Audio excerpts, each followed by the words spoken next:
நரகத்திலிருந்து கடைசியாக வெளியே வரக்கூடிய மனிதர் யார் இவர்? நரகத்திலிருந்து கடைசியாக வெளியேறக்கூடிய ஒரு பூமி. பாவங்கள் அதிகமாக செய்த காரணத்தால் ஈமான் கடுகளவு இருக்கும், நரகத்திலே கிடப்பார்.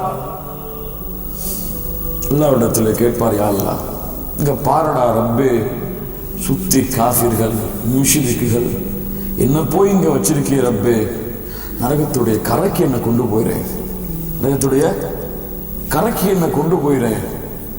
அல்லாஹ் சொல்லுவான், அடியானை கொடுக்கிறேன், ஆனால் இதற்கு மேல் என்னிடத்துல எதுவும் கேட்கக்கூடாது. கொடுத்துட்டா இதுக்கு மேல என்னிடத்துல எதையும் நீ கேட்டுறக்கூடாது. அல்லாஹ் பிடித்தா அல்லாஹ் கேட்கவே மாட்டேன், அவங்ககிட்ட இதுக்கு மேல அல்லாஹ் கொண்டு வைப்பான். அது என்ன வேதனை? நரகத்துடைய விளிம்பு என்ன சாதாரணமானதா? யோசித்து பாருங்கள். அடுத்த அல்லாஹ்விடத்தில் சில ஆண்டுகள் கழியும்.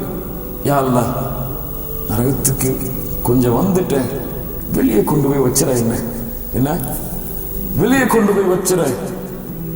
அல்லாஹ் கேட்பான், அடியானு எதுவுமே கேட்க மாட்டேன்னு சொன்னியே, அல்லாஹ் இனிமே எதுவுமே கேட்க மாட்டேன். அல்லாஹ் இனிமே மனிதன் தானே, அதான சுபாவம் அவனுக்கு. செய்வான் பாவத்தை, அல்லாட்ட மன்னிப்பு கேட்பான், அப்புறம் செஞ்சவன் எல்லாம் இனிமே செய்யவே மாட்டாமா. அது போலதான் அந்த மனிதன், எல்லாம் இனிமே எதுவுமே கேட்க மாட்டேன். அப்படியா, சரி வெளியே வா. அதற்கு பிறகு அவனுடைய முன்னால் ஒரு மரம் தோன்றும், நிழல் தரக்கூடிய ஒரு மரம். நல்லா கவனிங்க. அடுத்த அல்லாட்ட கேட்பான், சில ஆண்டுகளுக்கு பிறகு எல்லாம் அந்த மரம் நல்லா இருக்கு, நிழல்ல இவ்வளவு காலம் கஷ்டத்துல வாடி இருக்கு, அந்த நிழல்ல கொஞ்ச நாள் ஓய்வெடுத்துறனே. அல்லாஹ் சொல்லுவான், எதுவும் கேட்க மாட்டேன்னு சொல்லியே, எல்லாம் இதுக்கு மேல எதுவும் கேட்க மாட்டேன். அடுத்து ஒரு மரம், அந்த ஆண்டுகள் அந்த மரத்துல கலையும். அடுத்து ஒரு மரம், யா அல்லாஹ் அந்த மரம் இதை விட நல்லா இருக்கு, எல்லாம் அங்க போயிடுறேனே. அல்லாஹ் சொல்லுவான், கேட்க மாட்டேன்னு சொல்லியே, எல்லாம் இதுக்கு மேல எதையும் கேட்க மாட்டேன். அல்லாஹ் சரி போயிருப்பா. கண்ணியத்துக்குரியவர்களே, இங்க ரெண்டு விஷயம் நல்லா கவனிக்கணும். மரத்தை தோற்றுவித்தவன் யார்? இந்த மரத்தை தோற்றுவித்தவன் யார்? அதுவாக தோன்றியதா? அல்லாஹ் தோற்றுவிக்கிறான். அவனை பிடிக்க முடியாது, போ, அவ்வளவுதான், வாக்கு கொடுத்து மீறிட்ட. ஆனால் விடுகிறான். என்ன அல்லாஹ் விரும்புகிறான்? இவன் சொர்க்கத்திலே நுழைந்து விடட்டும். இவன் செய்துவிட்டால் பாவங்களை, குற்றங்களை செய்துவிட்டான், முடிந்து விட்டதா வேதனை. ஆனா அதுக்கு முன்னாடி இவன் உணரணும். அல்லாஹ்வுடைய அருளை எவ்வளவு அருள் செய்து அல்லாஹ் அவனை வெளியாக்குகிறார். அதுக்கு பிறகு அல்லாஹ் அண்ணா இருக்கு, அல்லாஹ் சொர்க்கம், அங்க போயிடனே. அல்லாஹ் சரிப்பா போ, இதுக்கு மேல கேட்க மாட்டான்னு சொன்ன, கேட்டாலும் கேட்க மாட்டேன்னு தான் சொல்லுவேன். எல்லாம் கேட்கவே மாட்டேன். எல்லாம் இதுக்கு மேல சரி போயிருப்பான். உள்ள போய் பார்ப்பான், எல்லாம் ஹவுஸ்ஃபுல், எல்லாம் மூடி இருக்கும், அவனுக்கு இடமே இருக்காது. வருவான், நயா அல்லாஹ் உள்ள போ சொன்ன, போன, ஆனா இடமே இல்லையே. அல்லாஹ் அப்படியா? இடம் இல்லையா எங்கேயுமே? எல்லாம் அவரவருக்குன்னு சொந்தமாயிடுச்சே. அல்லாஹ் தமன்னா ஆசைவை அடையானே, தமன்னா ஆசைவை அடியானே, தமன்னா ஆசைவை அடியானே, தமன்னா ஆசைவை அடியானே, தமன்னா ஆசைவை அடியானே. எத்தனை முறை?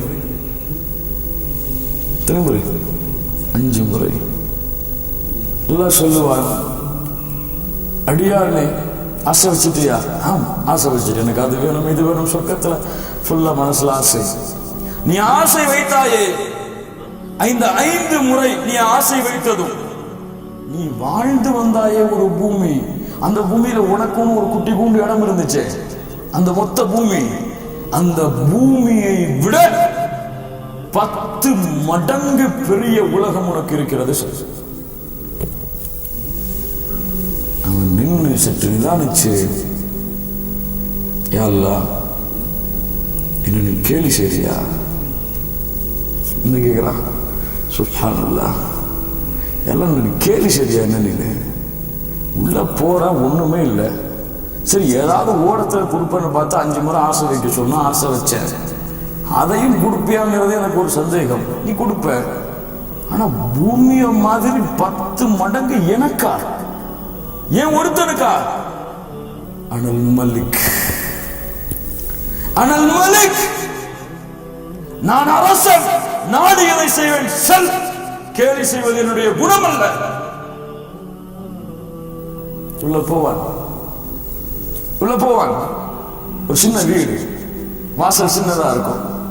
அவ்வளவு காலம் நரகத்தில் வெந்து கஷ்டப்பட்டு சொர்க்கத்தில் நுழைஞ்சு வீட்டை திறப்பான். 2 ஹூரின் பெண், 2 ஹூரின் பெண். அல்ஹம்துலில்லாஹ், உங்களுக்காக என்னை படைத்த, எனக்காக உங்களை படைத்த அல்லாஹ்விற்கே எல்லா புகழும். ஹூரின் சொல்லக்கூடிய முதல் வார்த்தை இந்த. அவ்வளவு கஷ்டப்பட்டு வர்றான், நோண்டி நுங்கெடுத்து வரப்படுது. இந்த ஹூரின் ஒரு பெண் சொன்னா எப்படி இருக்கும் அந்த வார்த்தையை? அதுவும் பெண்களுக்கெல்லாம் அழகு. ஒட்டுமொத்த உலக பெண்களுடைய அழகையும் அந்த ஒரு அழகுக்கு வச்சா கூட உங்களுக்காக என்னை படைத்த, எங்களுக்காக உன்னை படைத்த அல்லாஹ்விற்கு எல்லா புகழும். வாங்க கணவரே அப்படின்னு வரவேற்கும் பொழுது அந்த அடியான் சொல்லுவான், சுப்ஹானல்லாஹ், அல்லாஹ் எனக்கு கொடுத்ததை போன்ற சொர்க்கத்தில் யாருக்கும் கொடுக்கல. யாரு சொர்க்கத்துல கடைசியா நுழையக்கூடியவன், கடைசி தரம் இவனுக்கு சொர்க்கத்துல 10 மடங்கு பூமியை விட பெரிய உலகம். இவன் சொல்லுவான், எனக்கு அல்லாஹ் சொர்க்கத்திலே கொடுத்ததை போன்று யாருக்குமே கொடுக்கவில்லை. எவ்வளவு உள்ளத்திலே ஆசைகள், அன்புகள், பாசம், அந்த சொர்க்கத்தை அடைய வேண்டும் என்ற எண்ணம் நம்முடைய உள்ளத்திலே ஏற்பட்டு ஒவ்வொரு தொழுகையிலும் ஒவ்வொரு நேரத்திலும், யா அல்லாஹ், இந்த பூமியில நீ என்னை எப்படி வேண்டுமானாலும் வாழ வைத்திருக்கலாம், ஆனால் நாளை மறுமையிலே அந்த சொர்க்கத்தை இழக்க வைத்து என்னை நஷ்டவாளியாக ஆக்கிவிடாதே. யார் அந்த சொர்க்கத்தில் நுழைகிறார்களோ அவர்கள் தான் வெற்றியாளர்கள் என்று நீ கூறியிருக்கிறாய். அந்த வெற்றியாளர்களாக என்னை நீ ஆக்கு என்று